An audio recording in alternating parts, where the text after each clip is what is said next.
Bonjour à tous, alors ici je vais parcourir dans cette vidéo toutes les notions importantes à savoir si jamais vous vous lancez dans un développement à base de LED de puissance comme on en retrouve, je veux dire, partout aujourd'hui, que ce soit dans l'éclairage domestique, dans l'éclairage automobile, etc. Donc quelque part, c'est vraiment une technologie qui est très importante aujourd'hui. Donc vous serez peut-être un jour à même à devoir développer alors un propre circuit utilisant cette technologie. Alors, pour commencer, on va passer vite ensemble, donc de vous rappeler les principes d'une diode LED. Donc une diode LED, ce n'est rien d'autre qu'une diode, qui a quand même une particularité, c'est qu'elle émet de la lumière lorsqu'elle est traversée par un courant dans le sens, je veux dire, direct de la diode. Donc le courant rentre par l'anode et en ressort par la cathode.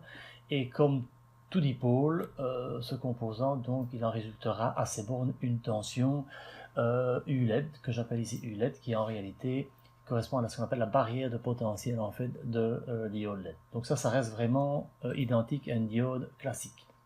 Alors, il faut savoir que une diode, d'une manière générale, une diode LED, la luminosité qu'elle émet est proportionnelle ou est fonction, je vais dire, du courant qui la traverse. Alors je ne dis pas proportionnelle parce que si c'était le cas, on aurait alors ici une droite parfaitement linéaire. Ce n'est pas le cas, mais on peut se rendre compte quand même que cette partie ici est relativement droite, donc on peut quand même en conclure que la luminosité émise par le composant est relativement proportionnelle. Il faut savoir que cette caractéristique-ci est une caractéristique d'un élément bien particulier.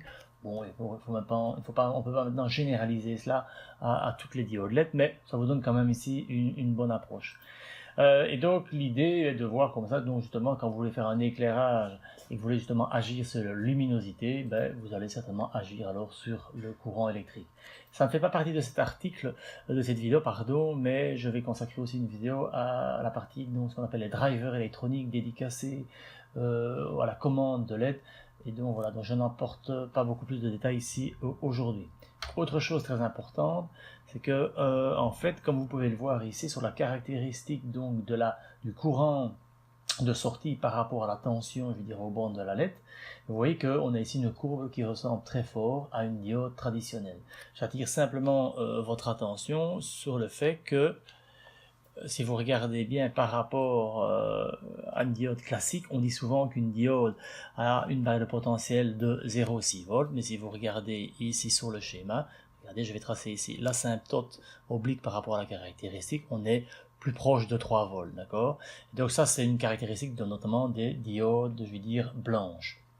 Si vous prenez les diodes qu'on a l'habitude d'utiliser, les petites diodes témoins vertes ou rouges par exemple, on est plutôt proche du 1,7-1,8 volts. Là où je veux vraiment venir dans le vif du sujet, regardez ici, c'est toute la partie, je veux dire, puissance de la LED, puisque on sait qu'un dipôle qui est traversé par un courant au bord duquel on retrouve une tension électrique, ce dipôle en question va dissiper une certaine puissance qui correspond à I fois U, donc aux bornes de la LED.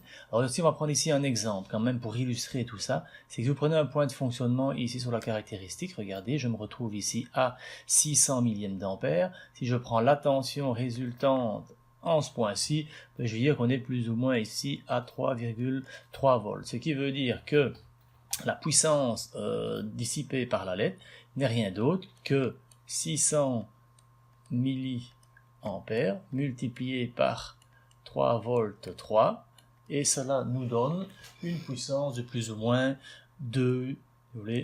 Il faut savoir qu'une puissance de 2 watts dissipée dans un petit composant de quelques millimètres carrés pourra, si on ne prend pas de précautions particulières, très vite amener ce composant à une température très importante. Parce que même 2 watts suffiront à donner une certaine élévation de température. Je rappelle ici que pour une diode LED, il faut bien vous dire que c'est ce qu'on appelle un semi-conducteur. Et dans tous les semi-conducteurs, vous allez voir que les températures max à ne pas dépasser dans un semi-conducteur ne dépasseront jamais de 125 à 150 degrés. Et là où je veux en venir, c'est que si on ne prend pas un certain nombre de précautions par rapport, je veux dire, à cette commande de LED et notamment toute la partie thermique, vous allez vite arriver à des températures de destruction tout simplement de votre semi-conducteur. C'est vraiment ici tout le but de cet article. Qu'est-ce qu'on peut voir ici sur cette dia? Ben, en fait, j'avais d'abord voulu vous présenter un exemple de diode LED. Donc c'est un composant tout seul, donc sans driver, sans PCB. Donc c'est vraiment le composant de base qu'on pourrait se procurer dans le commerce. Vous avez ici, je veux dire, un élément qui lui est déjà monté sur un petit circuit. J'en parlerai plus tard. Un petit circuit à base d'aluminium, donc ce ne sont plus vraiment des circuits à base d'époxy, mais à base d'aluminium. Pourquoi? Pour une question de dissipation thermique justement de la chaleur. Mais ça, j'y reviendrai également. Et puis là, bien entendu, ce que vous retrouvez là, ici, en haut à droite de l'écran, est tout simplement un petit spotlight qu'on retrouve partout dans les maisons unifamiliales et partout ailleurs, bien entendu, où là, c'est tout un ensemble qui reprend quelque part des diodes LED classiques, avec un diffuseur de lumière pour parfois orienter quelque part la lumière plus précisément, et aussi ici, regardez les LED que vous voyez là-bas, ce sont rien d'autre qu'un dissipateur thermique, j'y reviendrai également plus tard. Là, le but de cette vidéo n'est pas vraiment de s'attaquer à l'intérieur d'un spotlight, mais par contre de vous montrer les différentes choses sur lesquelles vous devriez faire attention si jamais vous devez développer vous-même votre propre PCB comme représenté sur la photo du dessous. Ça, c'est un PCB que j'ai l'occasion de développer pour un projet particulier. On retrouve ici sur la partie centrale le driver électronique, là j'en parle pas ici, et on retrouve, regardez ici, les 4 LED de l'application. Alors, maintenant, je vais vous expliquer un peu toute la partie thermique de cette problématique. Alors, en fait, au niveau de l'étude thermique d'un composant, vous allez voir qu'il y a une analogie très très proche de ce qu'on appelle de la loi d'Ohm. Alors, je reviens simplement ici en électricité. On sait qu'un élément résistif, je prends d'ici par exemple une résistance, si celle-ci est traversée par un courant I, il en résulte à ces bornes une tension U, d'accord? Ici une résistance R. Et donc, excusez-moi pour l'écriture. Okay. Donc la loi d'Ohm nous informe que UAB est égal à R électrique fois le courant qui la traverse. Et vous allez voir que dans un élément, donc au niveau d'un comportement thermique, vous allez voir que si vous avez quelque part une résistance thermique, on va l'aborder plus loin, dans lequel, à travers laquelle, dissipe une certaine puissance P10, vous allez voir qu'au bord de cette résistance thermique, vous allez avoir en fait une différence de température. Et donc on a ici vraiment une équivalence parfaite. Alors je vais vous montrer ici, regardez sur la partie de droite ici, qu'est-ce qu'on retrouve ici, un certain nombre de résistances thermiques placées en série.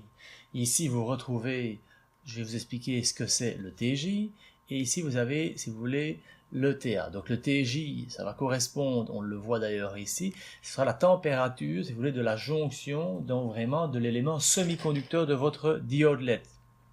Et ici, le TA correspond simplement à la température ambiante dans laquelle se trouve quelque part votre circuit, votre ampoule, etc. Donc c'est la température ambiante dans laquelle se trouve le circuit électronique. Entre cette jonction du semi-conducteur et la température ambiante, vous allez voir qu'on va retrouver un certain nombre d'éléments.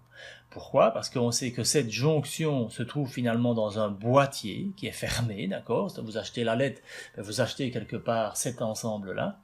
Mais il est clair que ce boîtier qui renferme la source lumineuse qui est la LED, quelque part, pour évacuer les calories de la jonction vers le boîtier, il va y avoir une certaine résistance. Quelque part, les calories renfermées à l'intérieur vont avoir une certaine difficulté à s'échapper.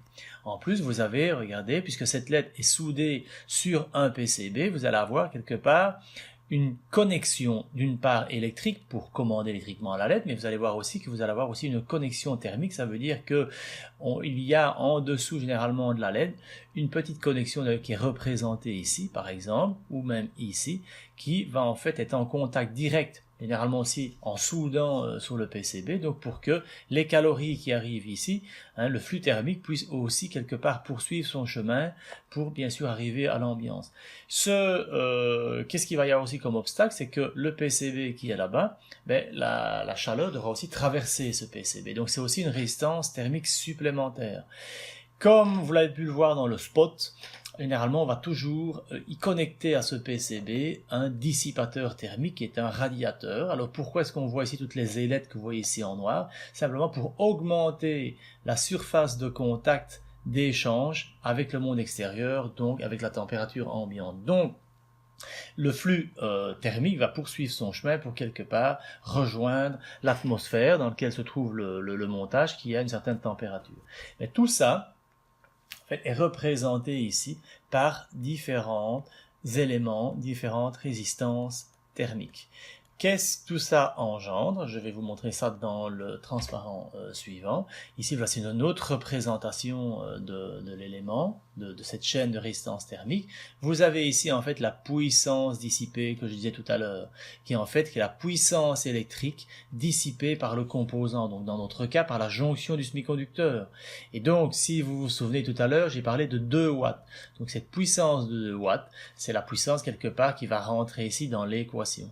Alors, que va-t-il se passer si, imaginons qu'on fabrique une ampoule LED ou un PCB à base de LED, on peut estimer, un ordre de grandeur, que si ce PCB ou si cette ampoule se trouve dans une pièce normale, on pourrait dire que, par exemple, la température ambiante serait de l'ordre de, par exemple, 25 degrés. Par exemple, mais vous allez voir que dans certains cas, ça pourrait très bien monter à 40, 50, tout dépend un petit peu si l'ampoule, par exemple, n'est pas renfermée dans une cloison qui ferait que la température, quelque part, on ne pourrait pas dissiper, qu'on ne pourrait pas quelque part refroidir l'ampoule. Donc je prends ici 25 comme un exemple.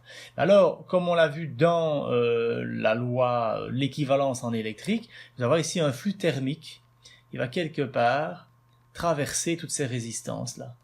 Okay, qui va être équivalent, si vous voulez, au courant. Mais en fait, aux bornes de chacun des éléments ici de ces résistances thermiques-là, vous allez retrouver des deltas de température, simplement comme la loi d'Ohm. Donc, aux bornes de chacun de ces éléments thermiques-là, vous allez retrouver des différences de température. Ce qui veut dire que si on démarre de 25 degrés, vous allez retrouver ici un premier delta T, suivi d'un deuxième delta T, ok, et tout ça pour vous amener à une température de jonction qui, dans certains cas, si on ne fait pas attention à toutes ces résistances thermiques-là, dépassera bien entendu la valeur maximale acceptée par le constructeur. Et donc, pourquoi est-ce qu'ici j'ai mis RJA? Donc, c'est la résistance thermique jonction ambiance, donc c'est la résistance totale que rencontrera, si vous voulez, le flux thermique entre la jonction elle-même qui est dans le boîtier de la diode jusqu'à quelque part la température ambiante, et donc c'est la somme de toutes ces résistances, comme en électricité, plusieurs résistances en série s'additionnent et ce qui nous donne une résistance équivalente. Et donc voilà, on en arrive maintenant à l'équation générale de la température de la jonction, et bien sûr ce sera la résistance totale multipliée par la puissance électrique, j'insiste, dissipée par le composant, auquel on ajoute bien sûr la température ambiante, et ça vous donne alors la température finale de la température de la jonction. Alors, le but, si vous voulez, de toute cette vidéo, ce sera bien sûr, nous, concepteurs de circuits électroniques, qu'est-ce qu'on pourra bien faire pour agir sur ces éléments résistifs pour, vous le devinez bien entendu, les rendre les plus petits possibles. Pourquoi? Parce que la puissance dissipée, c'est quelque chose sur lequel vous ne pourrez pas beaucoup agir, puisque si on veut, par exemple, vous prenez aujourd'hui les éclairages LED, on a quand même beaucoup besoin de luminosité, donc on a quand même évidemment besoin d'une certaine puissance, de l'ordre de 1 watt, 2 watts, 3 watts, 5 watts, tout dépend un petit peu de la grosseur de votre diode. Donc ça, on n'aura pas beaucoup de marge de manœuvre sur la puissance dissipée. Par contre, on va essayer alors vraiment de diminuer au maximum cette résistance-là pour obtenir des températures de fonctionnement le plus bas possible. Alors là, je vais aussi faire passer avec vous en vue un petit peu, enfin un cas particulier. Vous avez certainement tous vu que sur beaucoup de spots qu'on retrouve dans le grand public, on n'a pas qu'une seule LED, mais on en a parfois un nombre important, un peu comme dans ce cas-ci. Regardez, vous allez avoir toutes des petites LED qui seront placées sur un seul PCB. Mais il est clair que tout ça sont des petites sources de chaleur qui seront placés sur un élément. Pourquoi je vous montre ça? C'est parce qu'à ce moment-là, le modèle électrique est un peu différent. Pardon, pas le modèle électrique, le modèle thermique. Mais vous comprenez bien que chaque petit point jaune qui est ici est une source de puissance, d'accord, regardez un power dissipation, et donc vous en avez quelque part autant que vous avez d'éléments LED sur le PCB. Mais il est clair que vous allez avoir en fait un certain nombre de branches en parallèle qui se réunissent en un nœud. Pourquoi? Parce que une fois que tout ça est sur le PCB, généralement, pour arriver à la température ambiante, tout ça va être ramené sur un même refroidisseur, et c'est pour ça qu'ici, vous n'avez plus alors qu'une branche, je vais dire, de 2 éléments en série. Alors, comme en électricité, mais quelque part, on sait, si je reviens un peu ici en arrière, puisque nous avons ici un certain nombre de LED identiques, on peut se dire que toutes ces résistances-ci sont identiques, branche par branche. Donc vous savez qu'en électricité, 5 résistances par exemple identiques en parallèle, la résistance équivalente est égale à la résistance elle-même divisée par le nombre d'éléments en parallèle, c'est ce qu'on retrouve ici. Et donc voilà un petit peu l'équation qui... Attendez... Voilà, qui peut alors vous donner la résistance thermique équivalente totale de la jonction à l'ambiance. Donc là, je veux dire, c'est assez compréhensible par rapport, je veux dire, aux lois de l'électricité. Alors maintenant, vous allez me dire, bon, c'est bien beau tout cela, mais nous, concepteurs de cycle électrique, qu'est-ce qu'on va pouvoir bien faire avec tout ça? Donc, j'ai envie de dire, nous, on va passer ici en revue les différents éléments thermiques sur lesquels vous allez peut-être pouvoir agir. Alors on devine bien que si vous achetez un jour une diode chez un fabricant, une diode donnée, vous n'allez pas pouvoir agir entre la résistance thermique qui lie la jonction au boîtier de la diode, puisque ça c'est dépendant du constructeur. Généralement aussi, regardez, on bâtit ici qu'il y a une RCPCB. Qu'est-ce que ça veut dire? C'est la résistance, si vous voulez, C comme case, PCB, donc ça PCB, donc c'est le circuit imprimé. Donc ça, quelque part, ça représente, si vous voulez, cette résistance-là. Là, généralement, vous n'aurez pas beaucoup de marge de manœuvre parce que vous allez souder l'élément sur votre PCB. Eh bien, il est clair que vous devez faire une bonne soudure, ça c'est une certitude, mais vous n'allez pas non plus pouvoir agir de manière considérable. Par contre, on va voir ici qu'il y aura 2 éléments sur lesquels on va pouvoir, si vous voulez, agir. Donc, en fait, ici, je vous montre avec j'aurais dû le faire directement avec mon diapo. Donc ici je vous montre que la résistance RPCB c'est celle-ci, enfin CPCB c'est celle-là. Alors ici nous avons une deuxième qui est la résistance PCB-HS. Donc si vous voulez c'est le HS c'est le heat, c'est le radiateur, d'accord, le heatsink pardon. Et donc pourquoi? Parce que vous allez voir que au niveau du PCB, ça va être tout un travail, mais on va pouvoir agir là-dessus et de fortement diminuer cette résistance. Vous allez voir que c'est cette résistance-là qui va fortement causer problème. Ensuite, vous avez envie encore de diminuer quelque part la résistance thermique du dissipateur thermique par rapport à l'ambiance. Alors, pourquoi? C'est-à-dire que si vous choisissez un dissipateur thermique avec beaucoup de surface d'ailette, ça veut dire que beaucoup d'échanges entre le radiateur, le dissipateur et l'ambiance, alors vous allez pouvoir comme ça diminuer également la résistance, ici R, HSA. Donc ça, vous allez aussi pouvoir agir sur ces 2 éléments. D'accord? Alors nous, on va s'intéresser dans un premier temps, bien entendu, à cette partie ici. Voilà, parce que c'est vraiment là le gros du travail par rapport à vous, électroniciens. Alors ici, je vous donne quelques exemples, donc ce qu'on pourrait retrouver au niveau d'un PCB. Donc ça, c'est la vue du dessus d'un PCB. Donc généralement, une diode possède 2 connexions électriques, l'anode et la cathode. Okay, donc là, vous avez les 2 représentations ici en gris qui seront les connexions électriques. Il est clair que sur le schéma, les pistes ne sont pas représentées.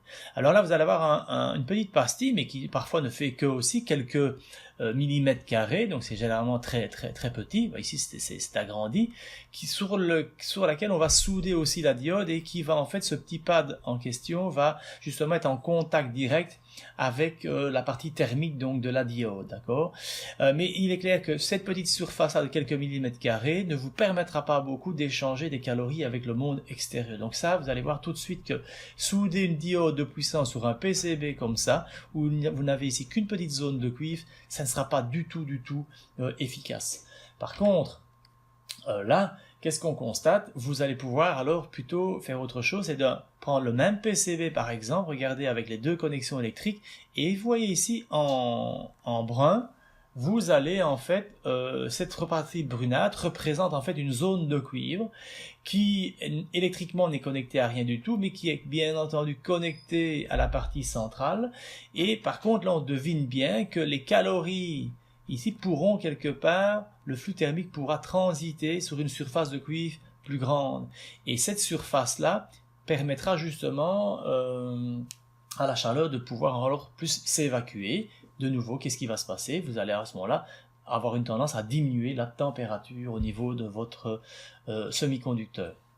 Mais d'un autre côté, ça, vous êtes bien d'accord que c'est la face où se trouve la diode. Ce n'est pas la face du PCB qui sera en contact avec votre dissipateur thermique. Ce qui veut dire encore que même cette zone de cuivre qui va pouvoir absorber de la chaleur, il faudra aussi évacuer cette chaleur vers le monde extérieur, donc vers l'ambiance.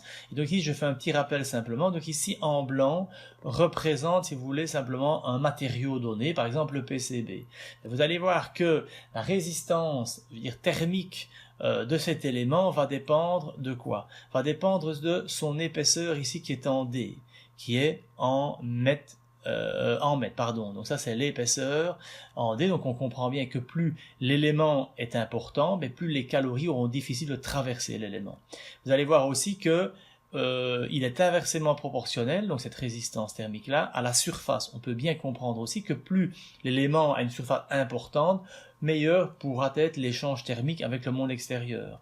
Et bien entendu aussi va dépendre du matériau. Si vous prenez du bois ou du métal, vous imaginez bien que la dissipation sera totalement différente. L'exemple est tel, prenez une cuillère en bois que vous mettez dans de l'eau à 100 degrés, vous n'allez jamais vous brûler parce que quelque part le bois va être très mauvais conducteur de la chaleur. Par contre, prenez une cuillère métallique, vous allez tout de suite vous rendre compte que cette cuillère va vite atteindre une température à partir de laquelle vous ne pourrez plus la maintenir, en main.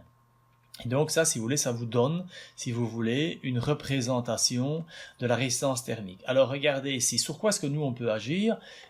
La surface A, on voit ici que nous avons augmenté déjà la surface d'un côté, ok?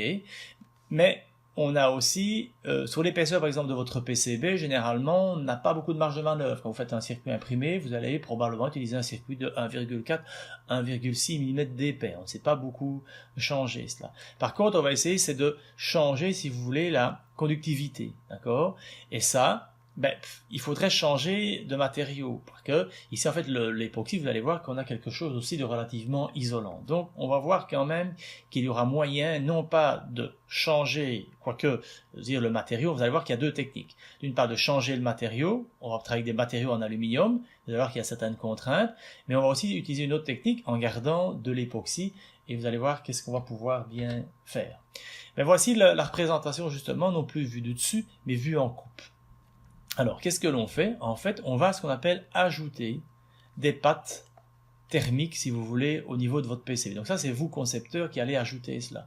Et en fait, les pattes thermiques, ce n'est jamais que des trous dans votre PCB, et ça, c'est les fabricants de PCB qui vont s'en charger, ce sont des trous dans votre PCB, ce qu'on appelle métallisés, ce qui veut dire qu'ils seront, sur les surfaces extérieures, sont métallisés, donc remplis d'un métal, si vous voulez, de cuivre, qui fera finalement des petits cylindres métalliques. Alors, qu'est-ce que ça va pouvoir engendrer? Regardez sur le schéma. En fait, ici, les calories qui seront présentes côté cuivre ici, vont simplement pouvoir transiter par ces petits vias thermiques pour aller aussi rejoindre, si vous voulez, du cuivre sur l'autre face. Et c'est comme ça, en ajoutant ces vias, donc ces pads thermiques, que vous allez artificiellement, si vous voulez, modifier, je vais revenir ici en arrière, la conductibilité, si vous voulez, de votre matériau. Okay? Et donc, cela va pouvoir permettre alors de réduire très fortement, la résistance thermique de votre PCB. Alors voici ici un exemple concret. Vous allez retrouver en fait là, ici les connexions électriques anode-cathode. Et ici toute cette partie-là, donc la partie ici carrée si vous voulez, n'est rien d'autre que le petit carré que vous avez vu sur les dias précédentes. Mais tout ça c'est du cuivre, même si vous avez du verre quelque part, le verre qui est ici est ce qu'on appelle le silkscreen. Donc, mais en dessous de cette couleur verte, de ce vernis vert, vous avez bien sûr du cuivre qui est métallisé, donc qui est recouvert par un étamage. Et donc, regardez ici, tous les petits trous que vous voyez là-bas correspondent à tous ces petits pads thermiques. Alors là, vous avez le côté du top, donc ça c'est le côté qui se trouve ici. Ok. Et là, vous avez ce qu'on appelle le bottom, donc le dessous, c'est ce qui se retrouve, si vous voulez, ici. Donc, on voit bien que on a ici du cuivre, là. Bien sûr, ici, mais partout ailleurs, même ici, tout ça, c'est du cuivre. Simplement, ici, il y a du vernis qui n'a pas été placé. Alors, pour quelle raison? Parce que, comme j'ai dit tout à l'heure, ça va déjà très fortement améliorer notre PCB, mais il va falloir certainement aussi venir connecter ici un dissipateur thermique. Donc, on a expressément supprimé la zone de vernis pour avoir un meilleur contact thermique avec le futur dissipateur. Alors là, ici, c'est un exemple de ce PCB-ci avec, regardez, les deux diodes concernées. Donc ça, cette diode-là, c'est un élément que vous prenez tel quel, qui est soudé, si vous voulez, sur le PCB.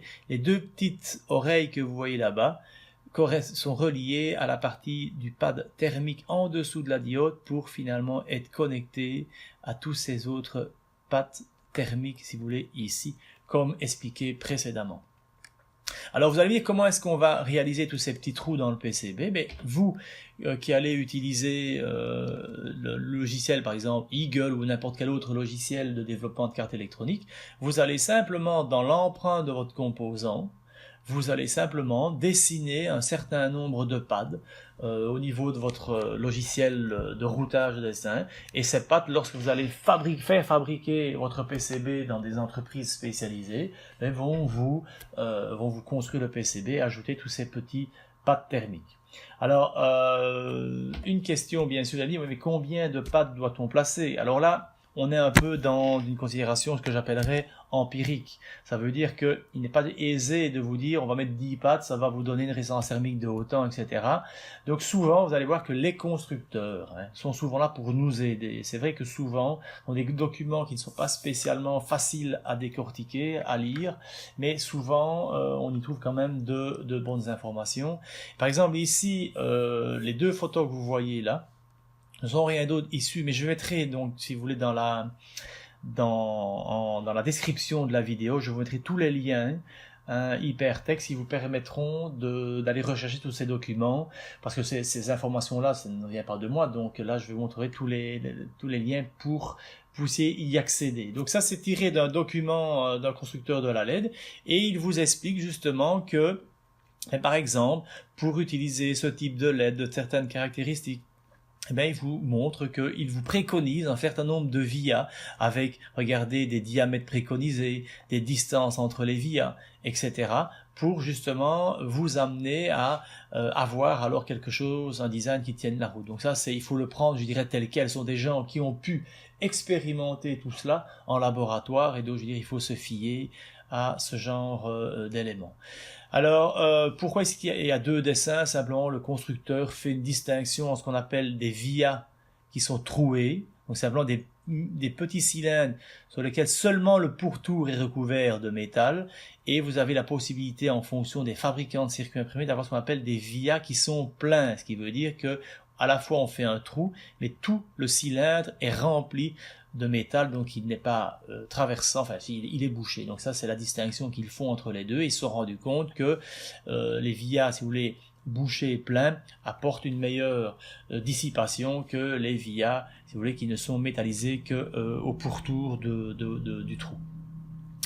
Voilà, alors ici de nouveau, ça c'est un exemple de nouveau d'un constructeur. Il vous donne pour un certain nombre de vias, etc., par rapport à différentes particularités, il vous donne une estimation, si vous voulez, de la résistance thermique, donc c'est en degrés ou en Kelvin par watt, donc c'est la résistance du PCB. Vous voyez que, en fonction des choix que vous allez pouvoir faire, et de l'épaisseur, regardez, l'épaisseur du PCB, vous avez comme ça un graphique qui vous donne un ordre de grandeur des résistances thermiques que vous pouvez obtenir. Un autre graphique intéressant, là aussi de nouveau, regardez, il ne donne pas d'équation qui vous lie la résistance thermique au nombre, regardez, de vias. Simplement, il vous donne un graphique qui vous montre, bien sûr, regardez, on n'a que quelques vias, on va avoir du 4 degrés par watt. Et vous voyez qu'au plus on augmente le nombre de vias, regardez, ça diminue. Mais on voit tout de suite tout de même que ça ne diminue pas de manière linéaire. À un moment donné, on a tendance à c'est-à-dire stagner quelque part une valeur. Mais tout ça, c'est pour vous donner un ordre de grandeur.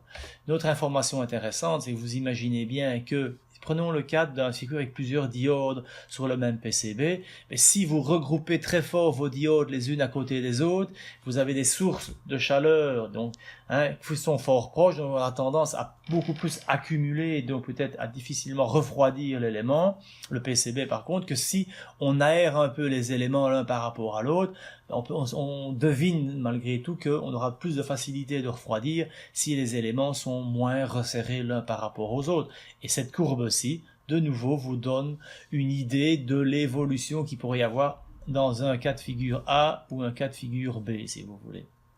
Tout ça, c'est des documents, des informations données par le constructeur. Donc, en fonction des éléments que vous choisissez sur le marché, des fabricants, essayez un peu de gratter parce que c'est pas toujours évident, mais souvent, si on regarde sur les sites des fabricants, des constructeurs, vous allez quand même obtenir pas mal d'informations. Mais c'est vrai qu'il faut parfois les digérer. Le but de cette vidéo, c'est justement un peu de vous montrer la marche à suivre, la manière avec laquelle vous devez un petit peu réfléchir pour se dire, bon ok, allons chercher les bonnes informations au bon endroit. Donc ça, c'est vraiment ici tout ce qui est intéressant de voir, vraiment les grandes lignes.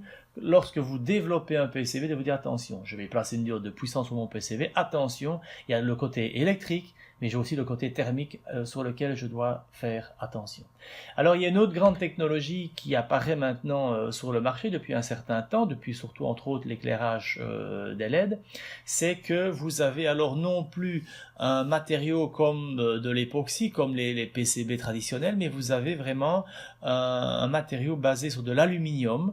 Et alors en fait, le constructeur va déposer la partie cuivrée de votre PCB avec justement un tout petit film. Regardez ici le diélectrique, la couche diélectrique, bien sûr pour que le cuivre soit isolé de l'aluminium, mais une couche très très fine qui sera aussi un bon conducteur de la chaleur. Et là on se rend compte tout de suite que cette notion de via, de pad thermique n'a plus vraiment de raison d'être, puisque, je veux dire, la partie ici, imaginons que c'est là-dessus qu'on vient venir souder la LED, je vais vous le montrer d'ailleurs sur le schéma par après, on verra que la conduction thermique sera nettement améliorée par le fait d'avoir ce PCB en aluminium. Et regardez la photo ici en dessous.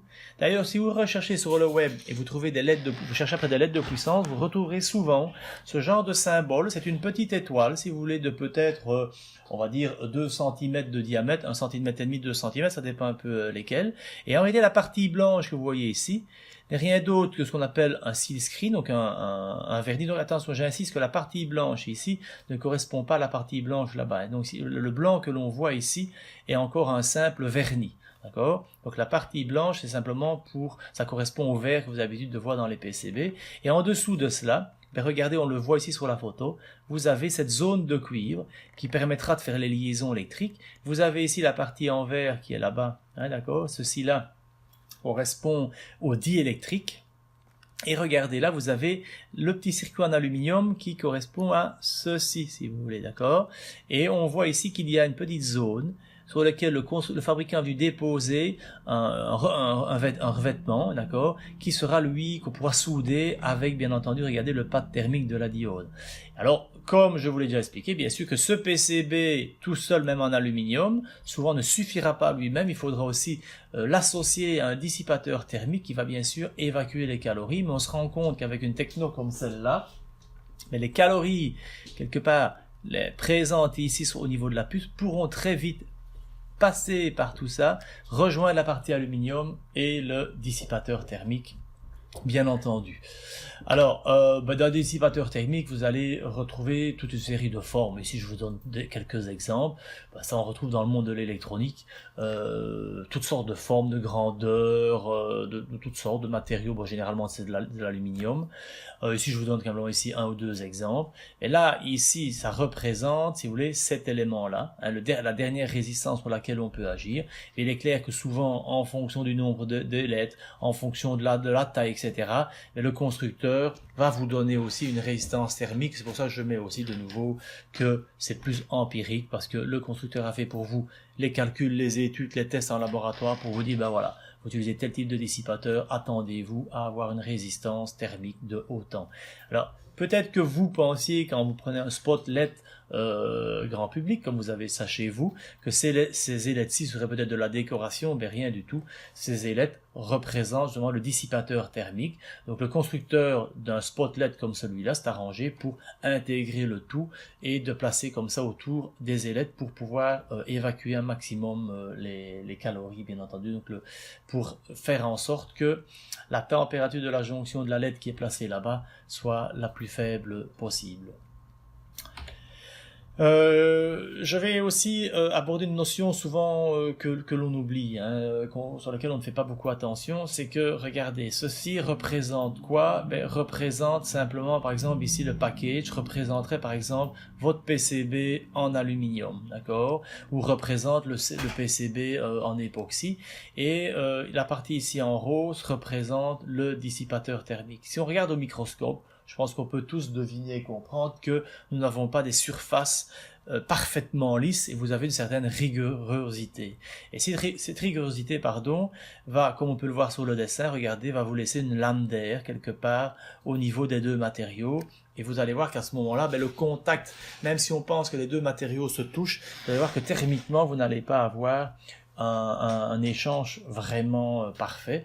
Et donc souvent on place ce qu'on appelle soit de la graisse thermique, donc la graisse thermique, comme le mot dit, c'est une pâte sous forme de graisse qui va simplement ici combler tout ce vide, toute cette zone d'air pour justement améliorer le contact. Et vous allez voir aussi ce qu'on appelle des films souples que l'on vient placer entre, et ces films souples justement vont se faire écraser et ainsi comme ça garantir la conduction thermique.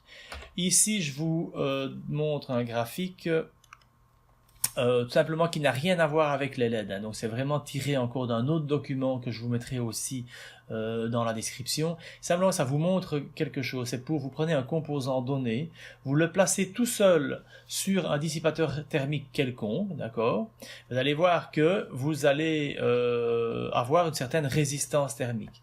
Alors pourquoi est-ce que ce graphique-ci a tendance à descendre? C'est simplement ici, regardez le torque qui est là, simplement généralement les dissipateurs on peut les visser sur le composant, et là il vous montre le constructeur que avec plus vous serrez le dissipateur sur le composant, en faisant attention à ne pas dépasser une limite, parce que parfois vous avez une déformation alors qui en plus est néfaste, fait le contraire, mais on devine qu'à la limite plus on vient serrer le composant, meilleure sera la conduction thermique, ce qui est un peu compréhensible parce que plus on le serre, plus le métal va peut-être s'écraser et va alors, je veux dire, la zone d'air va diminuer. Et vous voyez tout de suite ici en dessous que, regardez, le constructeur vous dit ça, avec de la graisse thermique que vous appliquez, vous allez voir tout de suite que vous allez considérablement descendre, si vous voulez, votre résistance thermique de l'échange entre le composant et le dissipateur. Voilà, ça c'était vraiment pour vous montrer un exemple concret de nouveau de constructeur. Alors ici, une fois que vous avez en fait développé tout ça, il est souvent bon de valider, si vous voulez, ce que vous avez fait. Et comme je vous ai dit tout à l'heure, on est un peu quand même dans de l'empirique, ça veut dire que oui, on va minimiser autant que possible tout cela pour espérer avoir un comportement ou je dirais un résultat correct, mais l'idée est quand même souvent de valider cela par des tests en labo. C'est des tests que vous pourriez faire bien sûr chez vous. Alors ici regardez, j'ai représenté, vous le devinez bien, donc une coupe de notre PCB. Regardez ça, ici c'est la partie époxy. Vous avez ici la représentation de deux pattes thermiques.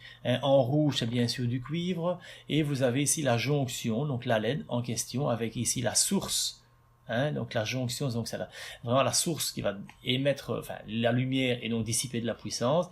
Représente ici la résistance thermique du boîtier, du contact avec le PCB. Donc l'idée, qu'est-ce qu'on va faire? On va essayer de se rapprocher un maximum de la jonction, parce que vous n'allez pas pouvoir mesurer la température de la jonction de manière directe. Vous allez la déduire avec des mesures indirectes. Pourquoi je dis indirect? Parce que vous allez en fait mesurer une température qui est la plus proche possible de cet élément. Et puis vous allez mettre, disons, un autre moyen de mesure de l'autre côté de votre PCB, comme ça vous allez pouvoir alors avoir une estimation de la résistance thermique qui sera entre ce point-ci, si vous voulez, et l'autre côté du PCB, par le biais de cette mesure. Alors, comment est-ce que l'on fait? Regardez ici, je vous donne de nouveau, on revient sur l'exemple de tout à l'heure. un PCB avec son électronique de commande, donc ça je vous donne ça pour votre information maintenant, c'est le LM3704, mais ça ne nous intéresse pas vraiment maintenant. Et là en fait voilà, donc ici j'ai 4 LED en série qui chacune est traversée par 350 mA, donc ça c'est des mesures qui ont été faites, hein, d'accord, et aux bornes desquelles on retrouve 2,95 volts. Donc on se dit déjà que on a sur le PCB ici des LED qui dissipe quelque part plus ou moins 1 watt. Donc ça on le sait, c'est une information électrique. Alors regardez ce que ça donne au niveau mesure. Donc j'ai simplement mis ma carte sous tension et donc j'ai était connecté mon thermocouple à c'est le thermocouple. Donc le thermocouple, pour votre information, c'est un moyen, donc c'est une sonde de température qui est capable alors de mesurer des températures même allant sur des températures assez élevées, mais voilà, ici ce n'est pas le cas, mais je vous explique. Donc c'est un petit point de mesure. Donc ici j'ai connecté, donc on voit le petit thermocouple là et on voit un deuxième qu'on devine là et qui est connecté par l'arrière, qui permet alors en fait de mesurer les températures. Alors voilà ici ce que ça donne un peu plus si je zoome. En fait voilà, vous avez ici le petit thermocouple que j'ai placé juste ici le plus près possible de la diode, et j'ai placé un thermocouple, regardez là, de l'autre côté de mon PCB. Et donc quelque part ici ça va refléter une prise de température côté ici PCB et côté dissipateur thermique, donc ici, d'accord. Et donc là vous voyez que comme ça, sans rien, on atteint quand même déjà des températures qui ne sont pas négligeables. Regardez, le thermocouple va me donner une température de 93 degrés côté, donc tout près de la diode, et une température de 89 degrés côté du PCB.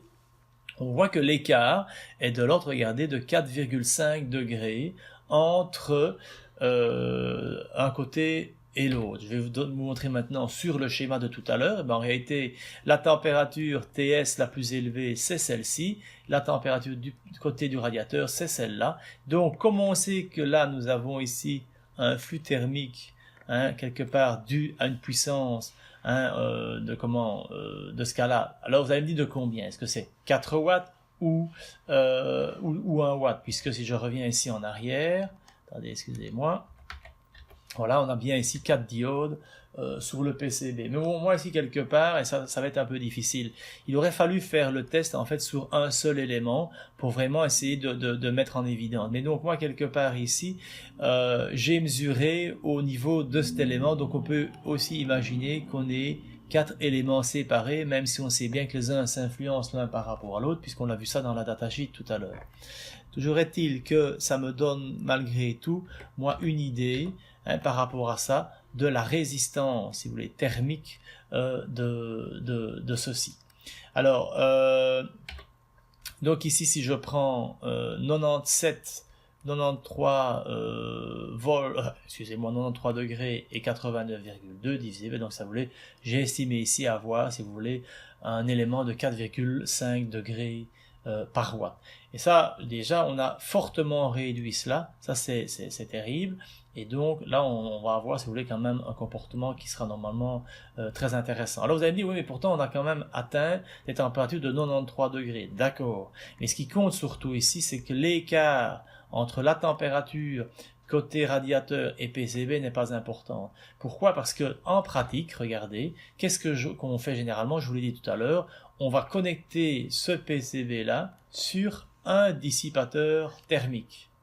Et donc ici c'est simplement, moi dans mon essai j'ai simplement pris un morceau d'aluminium, tout simplement une grosse masse d'aluminium qui va elle quand même absorber, je veux dire, les calories. J'ai replacé, regardez ici, un thermocouple à cet endroit-là et un thermocouple sur le bloc d'aluminium.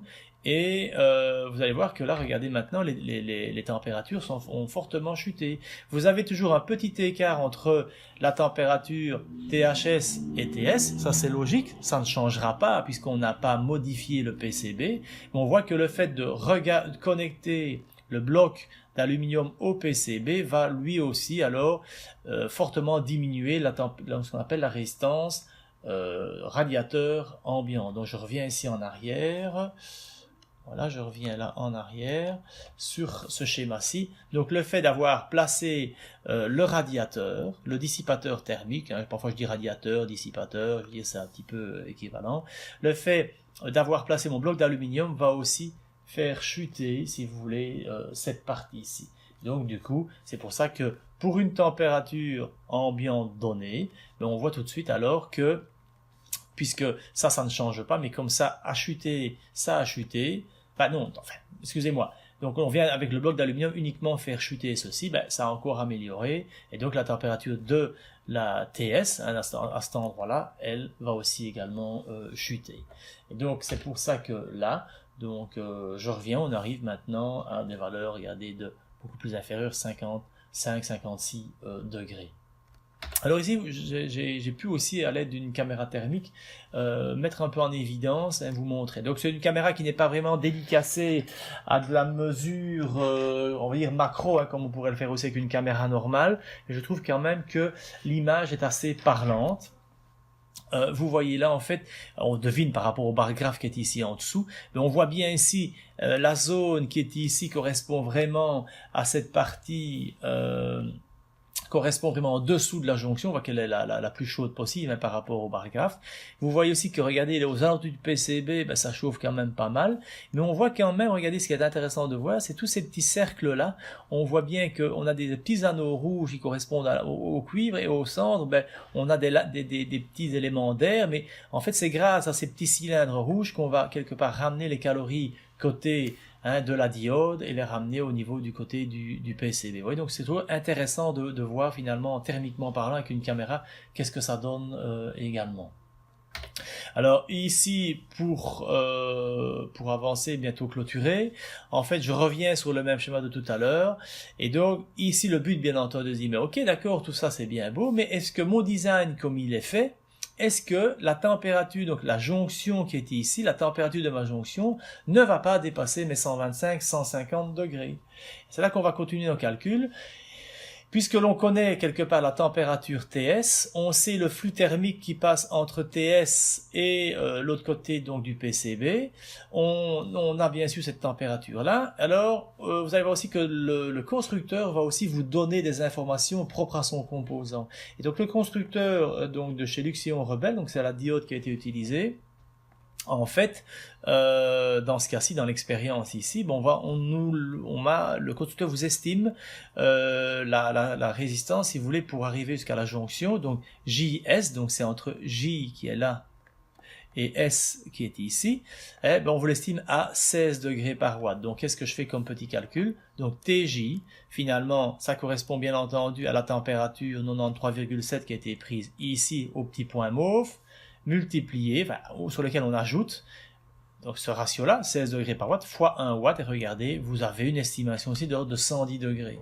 Et ça, souvenez-vous, c'était sans dissipateur thermique, donc on voit que dès que on va mettre un dissipateur thermique, tout ça va bien sûr chuter, et donc on arrive quand même à 110 degrés. Et donc 110 degrés, ben, c'est quelque part encore acceptable pour le composant, mais faut être conscient de cela. Mais on est bon, avec 110 degrés, on est bon. Alors regardez ici aussi ce que le constructeur vous donne. C'est un graphe qui vous donne, si vous voulez, par rapport à la durée, hein, le lifetime, c'est la durée de vie de votre semi-conducteur. On voit que pour une température de jonction ne dépassant pas 120 degrés, regardez si je prends par exemple la courbe ici en vert, hein, pour un courant de 1 ampère, on pourrait prendre celle ici en bleu, donc ça c'est donné par le constructeur. Mais vous voyez qu'en fait, en dessous de certaines températures, regardez, on va vous donner, ils estiment ici à 60 000 heures de vie de l'élément. C'est peut-être un petit peu exagéré, ou du moins c'est peut-être un petit peu optimiste, mais ça ne tient qu'à moi de le dire. Et vous voyez que si on travaille avec des températures qui ne sont pas trop importantes, on est bon. Mais regardez, ce qui est important de voir, c'est que si jamais vous augmentez la température de votre jonction, regardez, même arrivé à 50 degrés, ben là, vous voyez que la durée de vie tombe ici à 0. Ce qui veut dire que si les températures de jonction deviennent trop importantes, automatiquement, vous réduisez la durée de vie de votre élément. Et donc aujourd'hui, quand on vous annonce aussi des durées de vie pour des diodes du commerce, je dis toujours, moi, oui, ok, mais il faut quand même être sûr que, par exemple, un petit spot qui est mis dans un plafond, est-ce que, quelque part, est-ce qu'il est suffisamment aéré, etc., que pour être sûr de dissiper les calories, parce que c'est tout ça qui fait, je pense, parfois peut-être des destructions précoces de certains éclairages LED, parce que la dissipation thermique est mauvaise. Voilà, ça c'est quelque chose qui tient de moi, hein, donc, ok.